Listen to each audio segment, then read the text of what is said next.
How to get the freeze frame slow zoom. Hi guys, in today's video I'm gonna show you how to get the freeze frame slow zoom. So first thing you're gonna do is go to your TikTok application. Now go to the plus button at the center and you can choose the option that says effect, and if you don't see that effect you can go back, go to the discover, tap freeze frame effect, and this is it, and this is the effect. If you don't see this effect you can choose one video and tap on freeze frame,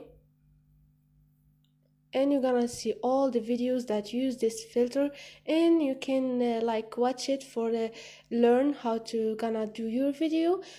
And if you want to try this effect, tap on try this effect, and this is it. This is your filter, and start to record your video. If you like this video, don't forget to subscribe and like.